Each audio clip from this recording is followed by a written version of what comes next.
cooperation, and communication, not just size and strength, to take their place at the top of the ocean's floor.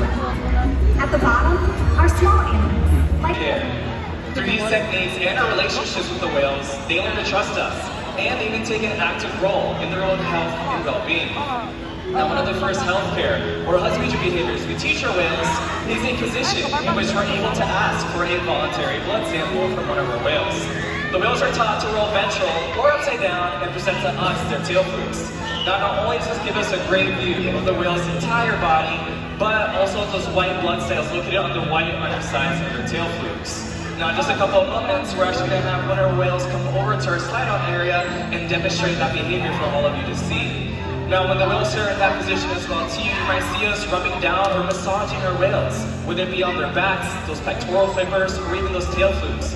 The whales have very sensitive skin, and so this is just one of the many different ways how we can reward or reinforce our whales for remaining calm during a procedure like this. Now, collecting a blood sample is just one way how we can ensure our whales are remaining healthy. Another important diagnostic is also weighing our whales. We're able to weigh our whales by simply asking them to slide their bodies all the way up and out of the water, but onto a giant killer whale size scale we have in one of our adjacent pools. Now, when the whales slide up, a portion of their body does remain in the water from their dorsal fin down to their tail fluke. That is the powerhouse of the whale. It's called a peduncle, and it's very heavy and very muscular. In fact, natural athletic behavior we see in all killer whales is the ability to move that portion of their body with such force it enables them to completely turn before re-entering the water. Now, in this scenario, in order for us to get away with the entire whale, we will simply ask them to lift the peduncle all the way up and out of the water, just like what Mikhail is going to demonstrate with you guys in just a couple of moments.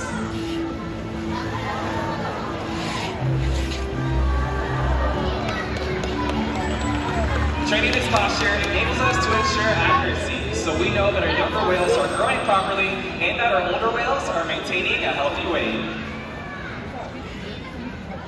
And the care isn't just physical. Mental stimulation and play are vital, and we surprise and engage with our whales at every opportunity. Play is how killer whales teach their young to hunt, and for the adults, play is important too. It seems that they just enjoy having fun. Making time for play is an important part of life for killer whales and for us.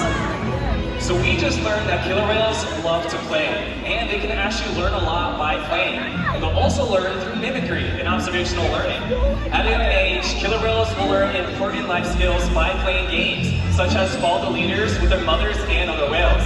And we're gonna put that to the test today with our killer whale family and all of you. You guys ready for some fun? All right, we'll start with this entire side of the stadium. It is your turn. Go ahead and stand up. We are going to play a killer whale-sized game of follow the leader, where you're going to be our leader, and we're going to see if our killer whale family will follow you. Now, when I say go, you're going to put 2 arms to your side and then spin twice in a circle. Ready, set, go. Check it out. You saw you. That was great. You all can go ahead and take a seat. As you can see, Mikhail was paying very close attention to you. Killer whales are very curious animals, and they're often seen sky hopping or jumping completely out of the water to get a better look around. We're going to demonstrate that today with a behavior called a bow. It's going to be over at center stage, so when you see it, make sure you give them a great big cheer.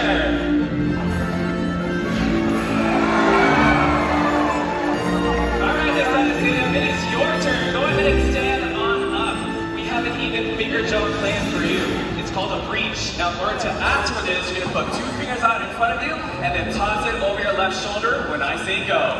Ready, set, go! And he's off. Now, killer whales will breach for a variety of different reasons. Similar to a bow, they might breach to get a better look around, sometimes even to scratch an itch.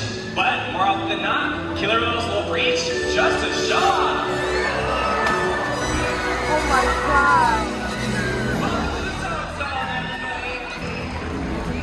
SeaWorld's research and observations of the killer whales in Orca here has shed light on many mysteries about these amazing animals. For example, we now know that the gestation period of a killer whale is about 17 months. Now that's information that would be nearly impossible to obtain out in the ocean.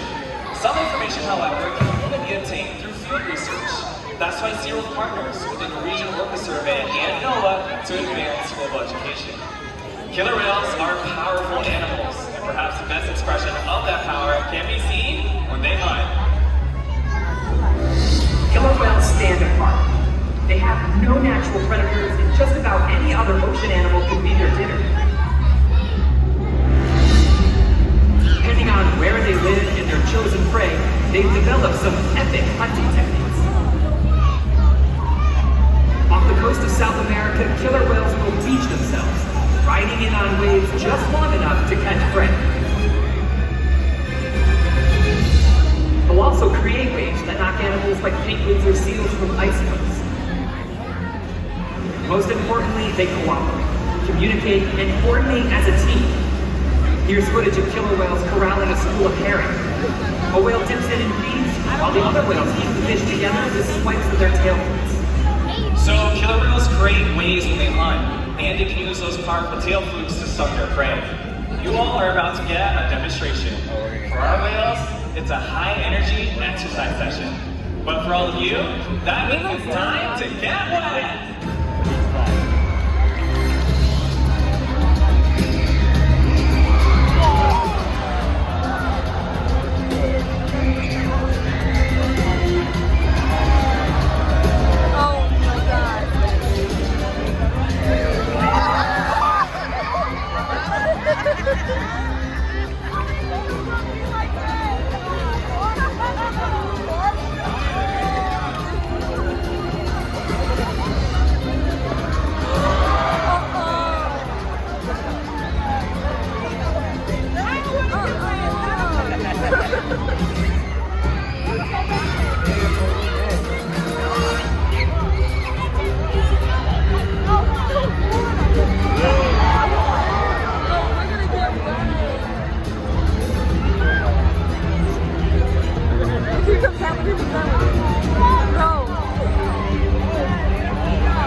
It's pretty obvious why they're the top predator in the ocean.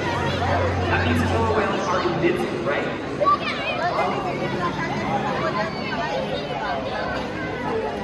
Killer whales depend on a plentiful food source and a clean environment.